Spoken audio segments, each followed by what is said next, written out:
કેમ છે પશુપાલન સાથી અને કેમ છે આપણી યુટ્યુબ ફેમિલી મિત્રો? આજનો ટોપિક છે આપણા દૂધાળા પશુ માટે. ખાસ મિત્રો જે આ ટોપિક છે આપણે બે ઉનાળાની અંદર બનાવવાના છે, બરાબર? ખાસ ઉનાળાની અંદર મિત્રો જ્યારે કોઈ પણ ગાય ભેંસ મિત્રો હોય, જ્યારે વયાણેલું હોય છે, 10 દિવસ થયા છે, દૂધે નથી ચડતું, તો આ જે ઉપાય આપું તમને અવશ્ય મિત્રો રામબાણેલા છે, ઘરેલું ઉપાય છે, અવશ્ય ને અવશ્ય ટ્રાય કરવા જેવું છે, એટલે ટ્રાય કરી લેજો. 100% રિઝલ્ટ પણ મળશે. તો શું શું વસ્તુ આપણે કરવાની છે એ બદલ જાણવા માટે તમારે મારી યુટ્યુબ ચેનલની અંદર રહેવાનું છે, કન્ટિન્યુ વિડીયોને જોવાનો છે. વિડીયો સારો લાગે તો મિત્રો વધુને વધુ સુધી વિડીયોને શેર કરવાનું રાખજો, જેનાથી આપણે જેટલા ગુજરાતના પશુપાલન સાથી છે એને સરસ મજાનો ફાયદો પણ થાય. એટલે અવશ્ય ને અવશ્ય મિત્રો આપણા વિડીયોની અંદર કન્ટિન્યુ બના રહેવાનું છે, બરાબર? હવે ઘણા પશુપાલનો ફરિયાદ આવતી કે ભાઈ અમારું કોઈ પણ દૂધાળું પશુ હોય અંદર મિત્રો ઘટાડો રહેતો હોય, તો શું એવી વસ્તુ ખવડાવવાની છે કે જે આપણા પશુને દૂધની અંદર ઘટાડો થાય અને દૂધે ચડે નહીં? હવે ઘણા પશુપાલન કે ભાઈ મારી ગાય ભેંસ છે જે વયાણા પહેલાં મારે 5 થી 6 લીટર દૂધ કરતું, વયાણા પછી મારે હવે દૂધ મરી ગયું છે, તો આ જે વસ્તુ થાય ને એને ખાસ ઉપાય કરવા જેવું. તો શું શું વસ્તુ ખવડાવવાની છે એટલા માટે કન્ટિન્યુ વિડીયોમાં બન્યું રહેવાનું છે.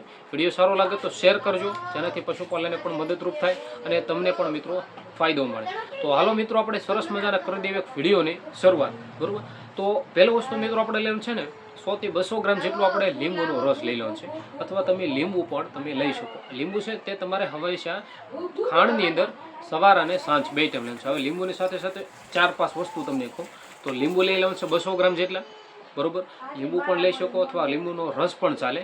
ત્રીજી વસ્તુ છે આપણે મોરસ આવે છે. મોરસ કોઈ પણ આપણે જે કાળી મોરસ હોય છે અથવા કોઈ પ્રકારની મોરસ છે, ખાંડ છે, અથવા તમે આપણે સાકર છે, આ પણ લઈ શકો. એની સાથે તમે ગોળનો પણ ઉપયોગ કરી શકો, બરાબર? આ 3 વસ્તુ કોઈ પણ તમે લઈ શકો. ચોથી વસ્તુ છે મિત્રો આપણે તલનું તેલ. આ તલનું તેલ છે તે તમારે લઈ લેવાનું, સવાર સાંજ બે ટાઈમ 100 ગ્રામ આ બધી વસ્તુને મિશ્રણ કરી દેવાનું છે. અને સાથે સાથે મિત્રો આપણે મિનરલ મિક્સર પાવડર અથવા આપણું કોઈ પ્રકારનું કેલ્શિયમ, આ 4 વસ્તુ તમારે લઈ લેવાની છે. હવે આ વસ્તુ તમારે નુસ્ખો છે ને જે કોઈ પણ ગાય ભેંસ વયાણેલી છે, જે 4-5 દિવસ થયા છે, 10 દિવસ થયા છે, અથવા 15-20 દિવસ થયા છે, તો આ નુસ્ખો તમારે મિનિમમ અઠવાડિયા સુધી ઉપયોગ કરવાનો છે. 6-7 દિવસ સુધી આનો ઉપયોગ કરવાનો, પછી નથી કરવાનો. ગાભણ પશુ માટે કરવાનો નથી, એટલે અવશ્ય ખાસ ધ્યાન રાખજો, ગાભણ પશુમાં આ ઉપયોગ કરવાનો નથી, બરાબર?